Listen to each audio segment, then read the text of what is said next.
Hello বন্ধুরা, আজকে হচ্ছে ননদের বাড়িতে যাচ্ছি। চলো ওখান থেকে কী হচ্ছে, কী আনন্দ করছি সেটা তোমাদের সঙ্গে শেয়ার করব। আর আমি তো ডেলি ব্লগ দিতে পারছি না, তোমাদের আগেও বলেছি।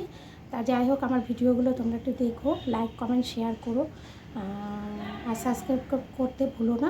ঠিক আছে বন্ধুরা, তুমি আমার পাশে থেকো, আমিও তোমাদের পাশে থাকবো। প্লিজ এইটুখানি তোমাদের কাছে রিকোয়েস্ট।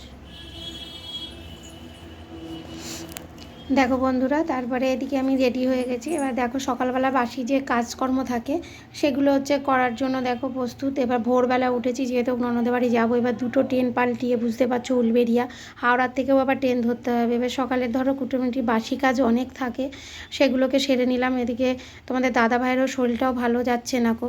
পরশুদিনকে তো খুবই শরীরটা খারাপ লাগছিলো, তাই জন্য আমি ভোরবেলা উঠে সব সেরে সুরে নিলাম। তা ওকে বললাম যে তুমি একটা কাজ করো, চান করে এসে অন্তত পুজোটা দিয়ে নাও, আমি এদিকে সেরে নিচ্ছি। যেহেতু ওর বোনের বাড়িতে অনেক দিন ধরেই বলছে যাওয়ার জন্য, এবার যাচ্ছিও না কো। ওর জন্য ওদেরও একটু রাগ হচ্ছে যে বৌদি দাদা সব জায়গায় যাচ্ছে, আমার বাড়িতে আসছে না। তা চলো একটু ঘুরেই আসি, শরীরটাও ভালো রয়েছে। তা বললো যে চলো, আজকে রবিবার, আজকে ছুটিও আছে। তা যাই হোক, গাছে টাছে জল, এদিকে ঘরের সব কাজকর্ম করে নিয়ে এদিকে সকালবেলা এদিকে গাছেও জল দিলাম। দিয়ে এবার দেখো ছোটো ছেলে ঘুম থেকে উঠে গেছে, এবার বিছনাপত্রগুলোও তুলে রেখে যেতে হবে। দিয়ে আমি স্নান করে এসে বিছনাপত্রগুলো সব গুছিয়ে টুচিয়ে নিচ্ছি, যে তাড়াতাড়ি আবার গুছিয়ে রেডি হয়ে যেতে হবে। ওদিকে যা হচ্ছে দুটো রুটি বানাচ্ছে, যে ও বললো যে দিদিভাই আমি তাহলে রুটি করি, তুমি চা করবে, তাহলে আমরা রুটি দিয়ে চা দিয়ে খেয়ে চলে যাব। এবার ছোটো ছেলে পড়তেও গেছে, এবার ধরো পড়াটাও তো ইম্পর্টেন্ট। ঘুরতে যাচ্ছি ঠিকই, কিন্তু পড়াশোনাটাও তো লাগবে। এবার ও পড়া মোটে কামাই করতে চায় না। যাই হোক, আঁকাটাও সেদিনকে কামাই গেল। দিয়ে যাই হোক, পড়তে গেছে, আমি এদিকে গুছিয়ে টুচিয়ে নিলাম। এদিকে বড় ছেলে যাবে না, ও থাকবে, ওরও কিছু একটু ব্যবস্থা করে রেখে যেতে হবে। এবার ধরো দুটো ট্রেন পাল্টাবো, এবার তাড়াতাড়িও বেরোতে হবে। এই নিয়ে একটু এবার ভোরবেলা উঠেছি, ও পড়তে চলে গেছে, এদিকে আমি এদিকে স্নান টান সব সেরে স্নান টান করে আসলাম, দেখতেই পাচ্ছ।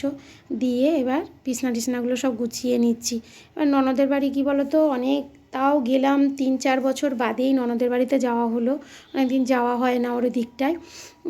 তা ভাবলাম চলো, শ্বশুর মারা গেছে, তারপরেও আর যাইনি, অনেকবার বলেছে। এবার আমরাও বলছি আসতে, ও আসছে না, বলছে না আগে তুমি আর দাদা আসবে তারপরে যাব। এর আগে তোমাদেরকে বলেছিলাম আমার বড় ননদের বাড়িতে গেছিলাম, আমার হাজব্যান্ডরা 2 বোন 1 ভাই। তা যাই হোক, বড় ননদের বাড়িতে গেছি। এবার ছোটো ননদের বাড়িতে না গেলে হয়, তাই জন্যই তার বাড়িতে গেলাম। ও মানে ওর বাড়িতে ও যাই হোক, সব কাজকর্ম করে নিচ্ছি, বিছনা টিছনা। এই ঘরে এখন যেহেতু শাশুড়ি নেই, যেহেতু শাশুড়ি গেছে বড় ননদের বাড়িতে, এবার এই ঘরটাতে আমি আর আমার ছোটো ছেলেই শুচ্ছি। তা দেখতেই পাচ্ছ, এবার বিছনাপত্রগুলো গুছিয়ে নিচ্ছি। নিয়ে এবার এদিকে সব পরিষ্কার করে রেখে গুছিয়ে রেখে গেলে কি হয়, আবার এসেও তখন তোমার কাজটা একটু কম থাকে, যে গোছানো থাকলে পারে। যাই হোক, এবার রাত্রেই আবার ফিরে আসবো, কেননা থাকা হবে না। পরের দিনকে ছোটো ছেলের স্কুল আছে, এবারে জায়ের মেয়েটারও স্কুল আছে। আর আমার দেওর যেহেতু টোটো চালায়, ও হচ্ছে স্কুলের ভাড়া খাটে, ওকেও চলে আসতে হবে। যাই হোক, সবাই মিলে দেওর বলতে আমার কাকা শ্বশুরের ছেলে। এবার কী বলো তো, আমরা এমনভাবে থাকি যাতে কেউ বুঝতে না পারে, মনে করে যে যেন আমার শ্বশুরেরই 2 ছেলে। যাই হোক, ওরও শাশুড়ি শ্বশুর নেই, আর আমার শাশুড়ি আছে, শ্বশুর নেই। যাই হোক, ও একটা ছেলে, আমিও আমাদের বাড়িরও একটাই ছেলে। এবার যাই হোক, আমরা 2 জাতে খুবই যাই হোক, ও রুটিটা করলো, আমি বললাম তাহলে একটু দোকান থেকে এসে চা ঠাগুলো করে নেবো। দিয়ে এবার এদিকে দেখতেই পাচ্ছ সব গোছানো হয়ে গেছে। দেখো সব পরিষ্কার করে বিছনার চাদর টাদর সব পেতে করে নিলাম। ডেলি তো কাঁচা থাকেই। যাই হোক, রেডি টেডি হয়ে এবারে দেখো বেরিয়েও পড়েছি, টোটো ধরেছি। যে টোটো রাস্তায় বেরোতে বেরোতে টোটো পেয়ে গেলাম। আমার হাজব্যান্ড বসে আছে, দেখতে পাচ্ছ তোমাদের দাদা ভাই, এই যে আমার যা, ও ব্লগ করে, ও ভিডিও করে। এই দেখো আমিও বসে আছি, পাশে আমার দেওর আছে। মিসড করে একটা ছবি আমাদের পোস্ট হয়ে গেছে, এর ভিতর চলে গেছে, তোমরা বন্ধুরা কিছু মনে করো না। দেখো স্টেশনে এসে ট্রেনও ধরে ফেলেছি, দেখতেই পাচ্ছ। এই দেখো হাওড়া স্টেশনে এসেছি, স্টেশনে এসে দাঁড়িয়ে আছি, ট্রেন নেই। আসলো তখন তোমার 1:30 নাগাদ, 1:30 নাগাদ ট্রেন আসলো। ট্রেনে উঠে এই যে যাচ্ছি, দেখতেই পাচ্ছ।